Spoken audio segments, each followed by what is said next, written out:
और Pakistan super league happening, और आज कह रहा था और भी कहता है कि मिठाई बांटनी पड़ेगी, आइसक्रीम तो कम से कम खानी चाहिए। आम तो आपके हर किसी के घर में है, तो आम तो जरूर खाइए, क्योंकि इतने इंतजार के बाद कुछ मीठा होना चाहिए। मुझे अमिताभ बच्चन भाई की एक ऐड याद आ गया जिसमें कहते थे पप्पू पास हो गया, कुछ मीठा होना चाहिए। दानिश अनीस में ऐसा मौजूद है, मुनीर रोहत साहब। और पीएसएल पे सिर्फ बात नहीं करेंगे, बल्कि पाकिस्तान का जो स्क्वाड है और England and West Indies ODI one day test सब अनाउंस हो रहा है कल, तो लॉट्स ऑफ हैपनिंग। दानिश भाई बहुत बहुत आपको खुशामदेद, और मुनीर साहब आपको भी खुशामदेद। दानिश भाई आपसे आगाज करूंगा।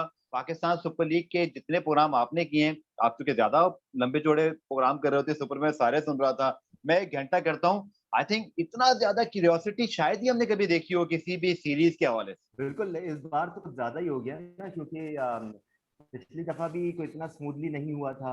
इस बार हमने ये सोच के दोबारा शुरू किया कि जी इस बार हो जाएगा, सूरत हाल बेहतर है।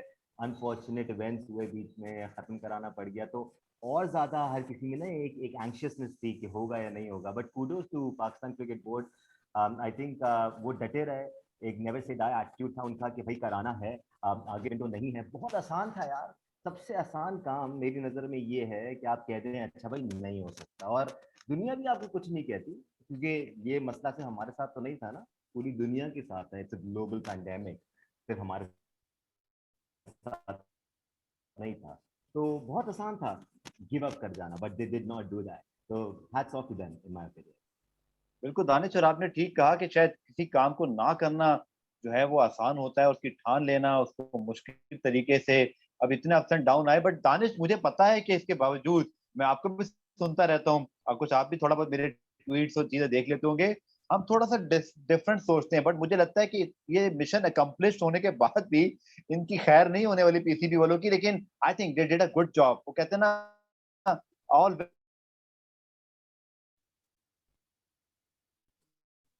जैसे देखिए, आई आई पर्सनली बिलीव हमारे यहाँ एक इशू ये है, हमारा आपका हर किसी का, कि हम ब्लैक एंड वाइट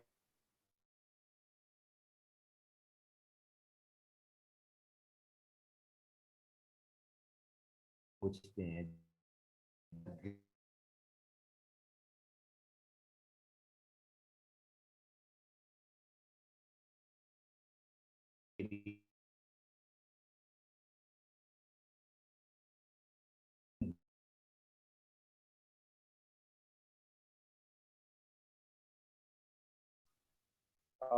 अगर हम बात करें इसी तरह दानिश भाई, तो अब ये जब पीएसएल हो रहा है, तो I think that is a wonderful thing to happen, because दुनिया में क्रिकेट जहां जहां ये स्पोर्ट्स हो रहा है उसको बड़ा अप्रिशिएट करना चाहिए। और आई थिंक अब जब ये सब कुछ सॉर्टेड आउट हो गया, तो जरा क्रिकेट की बात भी कर लेते हैं। आई थिंक बहुत हो गया ये वीजे, अराइवल, डिपार्चर। मुनीर साहब भी हंस रहे हैं, इनको भी सामने गुफ्तगू करता हूँ। तो दानिश भाई क्या लग रहा है? आई थिंक बॉटम टू पे जो टीमें हैं, चूंकि मिडल ऑफ द टूर्नामेंट है, that going to be very difficult for them to यहाँ से राइज करें। आई थिंक टॉप फोर के लिए थोड़ा आसानी है। मोमेंटम बेशक टूटा जरूर है, बट वो 6-6 पॉइंट जो है ना, वो उनको सपोर्ट में ले अभी आएंगे। अभी टाइम है। अभी मेरे ख्याल से पांच पांच मैचेस ही हुए हैं। अगर क्वेटा यहाँ से कोई मैच ना जीते और कोई मैच ना हारे, तो आ सकता है। मुल्तान सुल्तान का स्क्वाड बहुत तगड़ा है, वो भी यहाँ से कोई मैच ना हारे तो आ सकता है। I mean, at least if I was one of the players or part of the franchise, I would be thinking that way. You just cannot give up and say कि नहीं जी हमारा तो चांस ही नहीं है। I think 40-45% टूर्नामेंट हुआ है, 50-55% tournament रहता है। Conditions are different, there are new additions in the squad, new players coming in, combinations change होंगे कुछ squads में, तो टीम मैनेजमेंट में तब्दीलियां आई हैं। वो बेशक टॉप में होंगे पहले, but that was when everything was working out. अभी सब कुछ बदल जाएगा, यहाँ पर ये कंडीशन डिफरेंट होगी, रात के वक्त मैचेस होंगे, ड्यू फैक्टर कितना इंपॉर्टेंट होगा, ये सारी चीजें बहुत इंपॉर्टेंट है। तो यू कैन नेवर से यहाँ पर वही आ जाती है प्रोफेशनलिज्म वाली बात कि कौन सा स्क्वाड जल्दी जेल इन करता है, आपस में उनका कॉम्बिनेशन बन जाता है, कौन सा कप्तान अपने स्क्वाड को ज्यादा अच्छा लड़ाता है, कौन सा स्क्वाड अभी ज्यादा इंटैक्ट है। These things are going to come into play in my opinion. Munir साहब आई थिंक थोड़ी देर के लिए मुझे लगता है उन्होंने अभी ज्वाइन किया हुआ था, बट वापस अगर है मुनीर साहब, मुझे सुन सकते हैं आप? जी, मैं मुझे बिल्कुल आवाज आ रही है। आपको भी सलाम, और दानिश अजीज को खास तौर से मेरा सलाम। वालेकुम अस्सलाम। तो दानिश ने तो सारी कर ली टीम के हवाले से। मुनीर मुनीर साहब आपका तजिया? All well if end well.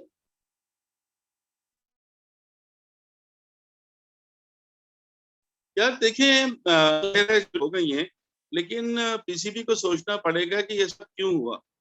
इतना हैफेज़ेड वे में टीमों को भेज दिया गया कि भारत के जो कि मेंबर, उनको परमिशन नहीं मिल रही है, जहाज लैंड होने की, साउथ अफ्रीकन खिलाड़ियों को नहीं मिल रही है।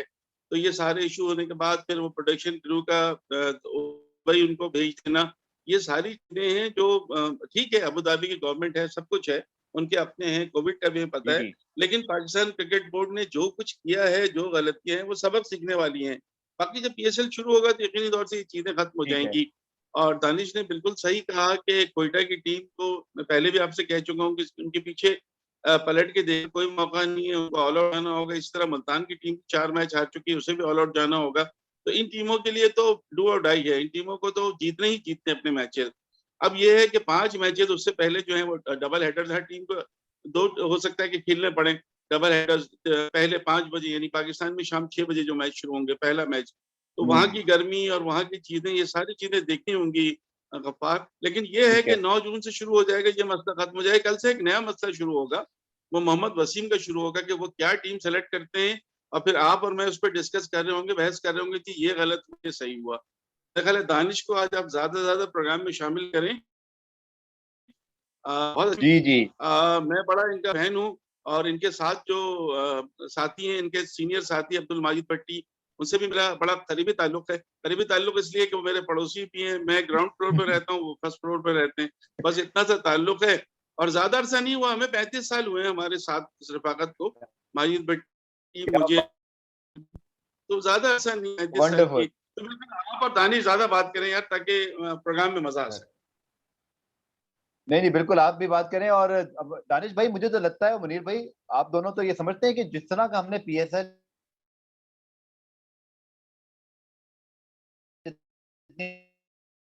मुश्किलात, मुझे लग रहा है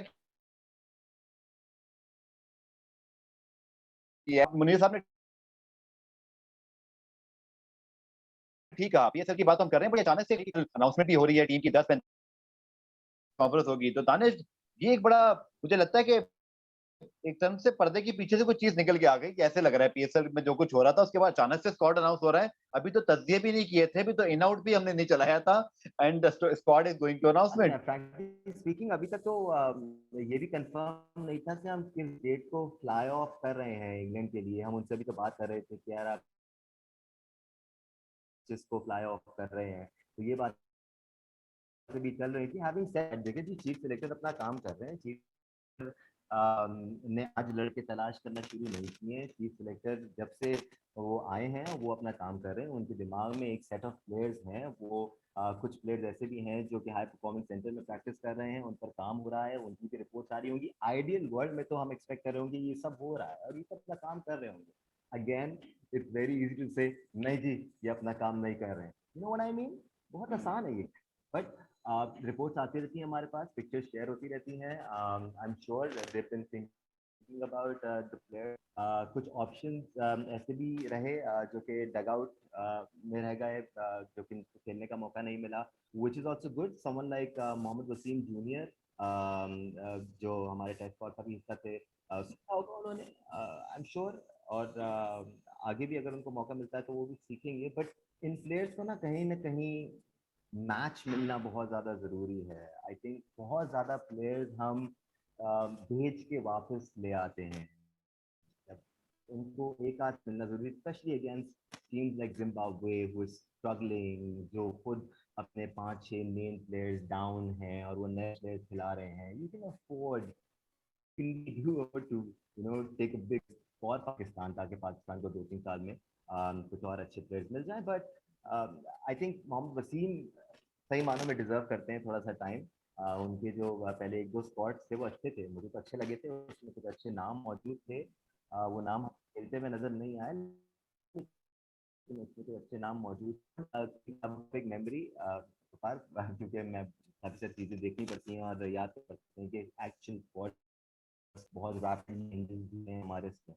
तो अब देखना होगा कि इंग्लैंड का जो स्क्वाड है वो क्या है, क्या होता है। ठीक है दानिश, जैसे आपने कहा कि ऑब्वियसली वर्किंग हो रही होगी। बट चलिए हम T20 स्क्वाड से शुरू करते हैं, समेटते हैं थोड़ा सा इस तीनों स्क्वाड की डिबेट को, फिर मुन्नी साहब की ओपिनियन लेता हूँ। दानिश, मेरे ख्याल में T20 स्क्वाड में या वनडे में मुझे एक प्रॉब्लम थोड़ी सी दिखी साउथ अफ्रीका जिम्बाब्वे में, despite I think we won a series और हमने दोनों जगह मैच जीता, तो ये बड़ी कामयाबी की बात है। बट यार टू मेनी ओपनर्स, लगा कि ओपनर्स बहुत ज्यादा हैं, जहाँ दो पोजीशन थी, 5-6 ऑप्शन, और जहाँ मिडल ऑर्डर में हमें आसिफ पता था कि स्ट्रगल कर सकते हैं, या दानिश अभी नहीं, हमारे पास लिटरली कोई ऑप्शन नहीं था। हमें सरफराज को मुझे लगता है कि शायद खिलाना था या नहीं था, बट उनको लाना पड़ा, ये भी सिचुएशन हमें बनते हुए दिखी। तो आप क्या समझते हैं T20 स्क्वाड की, हम बात करें पहले दानिश आपसे, क्या हमारे पास ऑप्शन है? क्योंकि दानिश खेले तो लगा थोड़ा सा अभी उनको और वक्त लगेगा, लेकिन 5 और 6 के मसले मसाइल मौजूद हैं। इफ्तिखार ऑप्शन है, खुशदिल शाह है हमारे पास, इमाद वसीम की वापसी भी हो सकती है, शादाब की। आपका ओपिनियन क्या है? बिकॉज इंग्लैंड की टीम आसान नहीं होगी, साउथ अफ्रीका या जिम्बाब्वे को तो हमने जैसे तैसे झेल लिया। I absolutely agree with you as far as the openers are concerned. बहुत ज़्यादा है हमारे पास इस टीम में, हम बहुत सिंगल माइंडेड सोच रहे हैं, हम ओपनर्स के मामले में भी और प्लेयर्स के मामले में भी जो हम सेलेक्ट करते हैं, स्पेशली आसिफ अली की बार बार सिलेक्शन समझ में नहीं आती मुझे, वेरी फ्रैंकली।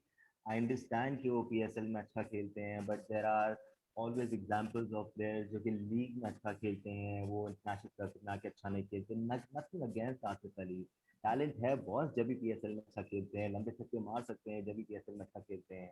बट सवाल फिर ये होता है ना कि आप पाकिस्तान के बेहतर इंटरेस्ट में सोचते हुए एक पर्टिकुलर प्लेयर को कितना टाइम दे सकते हैं, वो एक स्पॉट कितने टाइम के लिए उस प्लेयर को मुक्त कर सकते हैं, मेरे ख्याल से बड़ा मुश्किल हो जाता है। when we talk about खुशदिल शाह, इफ्तिखार अहमद भी उस तरह परफॉर्म नहीं कर पाए। अगेन PSL का बहुत असर है लोगों के दिमाग पर, एक प्लेयर के